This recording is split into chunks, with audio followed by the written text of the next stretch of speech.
le cadre de la série cette année qui s'appelle « Une bonne nouvelle dérangeante », nous allons aborder aujourd'hui le thème « Une bonne nouvelle choquante ». Vous savez, le Seigneur est obligé très souvent de bousculer les préjugés que nous nous faisons.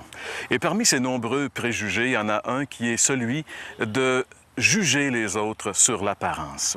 Si, par exemple, on voit une personne qui fait des bonnes œuvres religieuses, qui semble avoir une vie plutôt morale, on en déduit que certainement cette personne est en bonne règle, en bonne condition avec Dieu.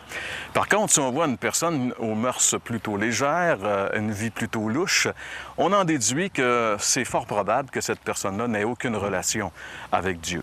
On juge donc sur ce qu'on voit. Et ça, c'est très dangereux. Et le Seigneur Jésus, un jour, a conté une histoire, une parabole. Vous savez, Jésus utilisait toujours les choses simples de la vie, les choses dans lesquelles chaque personne pouvait se reconnaître pour identifier des leçons spirituelles très importantes pour nous. Et ce jour-là, il a parlé de deux hommes qui montaient au temple pour prier. Deux hommes très différents. Un qui était hyper religieux, qui était parti de la secte des pharisiens, qui faisait partie de la secte des pharisiens, et un autre qu'on appelle un collecteur d'impôts, un publicain, un homme dont la vie était de collecter des impôts, dont par définition, on s'imaginait qu'il était voleur, qu'il en mettait dans ses poches. Et ces deux hommes avaient une attitude très différente face à Dieu.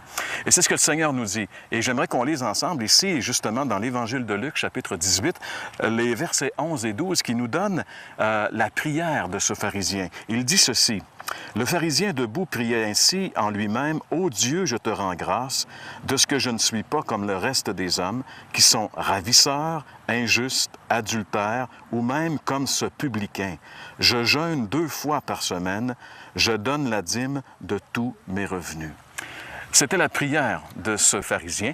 Voici maintenant la prière du collecteur d'impôts, du publicain. Verset 13. « Le publicain, se tenant à distance, n'osait même pas lever les yeux au ciel, mais il se frappait la poitrine en disant: « Ô Dieu, sois apaisé envers moi, qui suis un pécheur. » En réalité, comme les gens à qui Jésus s'adressait, nous aussi, on a la fâcheuse habitude de juger sur l'apparence, de porter un jugement sur l'apparence. Et si on voit ce genre de personne, comme ce pharisien qui fait beaucoup de bonnes œuvres, alors on en déduit forcément qu'il est en bonne relation avec Dieu, que ça va bien avec Dieu. Et on juge le contraire sur l'autre personne, comme on vient de le voir. Mais Jésus nous dit de faire très attention à ce passage. Parce que, bien sûr, les bonnes œuvres et aider les autres, c'est bon, et personne ne pourra dire que c'est mauvais. On peut penser, par exemple, à cette dame qu'on appelait Sœur Teresa, Mère Teresa, qui a fait énormément de bien auprès des gens. Donc, on ne peut pas remettre en question les bonnes œuvres que les gens font. Mais, vous savez, pour Jésus, ce qui est important, c'est pas ce qu'on fait, mais pourquoi on le fait. Et ce que le Seigneur est en train de nous enseigner dans cette parabole ici, c'est quelque chose qui peut nous choquer jusqu'à un certain point, parce que la fin de la parabole se termine en disant que celui qui a été justifié, c'est pas ce pharisien qui se vantait de toutes ses bonnes œuvres, mais c'est ce publicain qui n'osait même pas lever les yeux vers le ciel et qui disait simplement à Dieu: « Sois apaisé envers moi qui suis un pécheur. » Vous savez, mes amis, le drame de la religion, c'est que ça amène l'homme à devenir un être orgueilleux. Dans l'épître qu'il écrit aux Éphésiens, l'apôtre Paul dit ceci: « C'est par la grâce que vous êtes sauvés par le moyen de la foi, et cela ne vient pas de vous, c'est le don de Dieu. Ce n'est point par les œuvres, afin que personne ne se glorifie. » Pourquoi est-ce que Paul dit ça? Parce que justement, les bonnes œuvres amènent l'homme à se glorifier.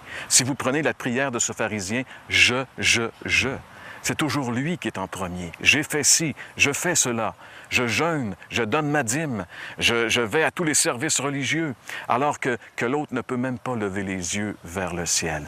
Les bonnes œuvres ont cette tendance de rendre les hommes, malheureusement, orgueilleux, hautains, remplis d'eux-mêmes. Et en réalité, la réalité que nous, on ne peut pas voir avec les yeux, mais que Dieu voit, parce que lui voit le cœur des hommes, c'est que ces individus qui semblent à nos yeux être si près de Dieu sont vraiment très loin de lui. Malheureusement, comme on vient de le voir, les bonnes œuvres ont tendance à rendre les gens hautains, orgueilleux, pleins d'eux-mêmes, alors que la vraie attitude que le Seigneur veut chez le pécheur, c'est qu'il soit comme ce publicain, ce collecteur d'impôts qui a dit « Sois apaisé envers moi qui suis un pécheur ». Il était conscient qu'il était pécheur et tout ce qu'il voulait, c'est avoir la paix avec Dieu. Dieu aime ce genre de prière. Dieu aime ce genre d'attitude. Tellement qu'un jour, il a dit aux pharisiens et de son temps, et cette parole, on peut la lire ensemble dans l'Évangile de Matthieu, chapitre 21, le verset 31.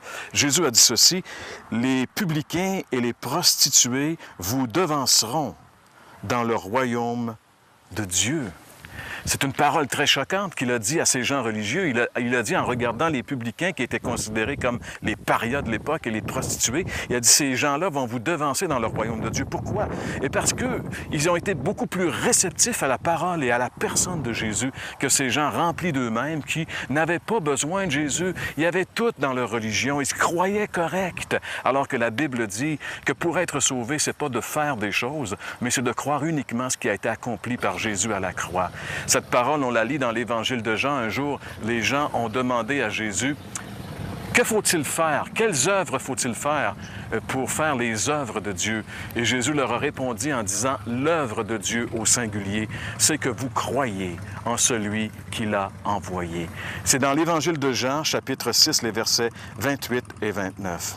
Ça peut peut-être vous paraître choquant aujourd'hui, que d'entendre que finalement, ceux qui vont être sauvés, ce ne sont pas nécessairement les gens religieux, mais ceux qui se reconnaissent pécheurs devant Dieu. Mais c'est ce que la Bible dit. Il faut s'humilier devant Dieu et reconnaître que la Bible dit que nous sommes pécheurs et perdus et se tourner vers le Seigneur. Et quand on le fait sincèrement, on expérimente la chose la plus merveilleuse, on expérimente le salut de Dieu. On peut dire après cela, « Je suis sauvé, j'ai la vie éternelle ». Dans l'Évangile dans l'Épître de Paul aux Romains, chapitre 3, les versets 23 et 24, il est dit, au verset 23, il est dit ceci, c'est un verset qu'on utilise très souvent, dont on vous parle très souvent. « Tous ont péché et sont privés de la gloire de Dieu. » Mais le verset 24 dit, « Ils sont gratuitement justifiés par sa grâce, par le moyen de la rédemption qui est en Jésus-Christ. » Ils sont gratuitement justifiés. Pourquoi c'est gratuit, le salut? Parce que Jésus l'a lui-même complètement et entièrement payé à la croix. Lorsque Jésus était sur cette croix il y a 2000 ans, la Bible dit qu'il a pris tous mes péchés et tous vos péchés, et que là, sur la croix du Calvaire, il est passé en jugement à notre place.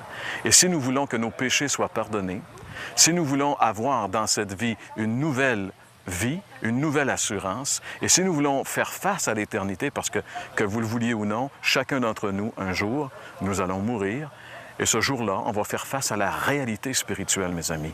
Qu'on la nie ou qu'on la nie pas, dans ce monde, beaucoup de gens nient cette réalité. Dieu existe, le ciel existe, l'enfer existe. Et la seule façon d'éviter l'enfer, c'est de se mettre en règle avec Dieu maintenant. Et la seule façon de se mettre en règle avec Dieu, c'est de reconnaître, comme ce collecteur d'impôts, ce publicain, que nous sommes pécheurs. Sois apaisé, ô Dieu, envers moi qui suis un pécheur. Et de réaliser que sur la croix, Dieu a payé pour nous. Dieu a fait propitiation. Dieu a fait tomber sur son Fils le châtiment qui nous donne la paix. Il n'y a d'espoir qu'en lui et qu'en lui seul. Oui, la bonne nouvelle, c'est un peu choquant parce que ça vient bousculer l'idée que nous avons de la religion. Mais acceptons d'être bousculés par la bonne nouvelle afin d'expérimenter la bonne nouvelle.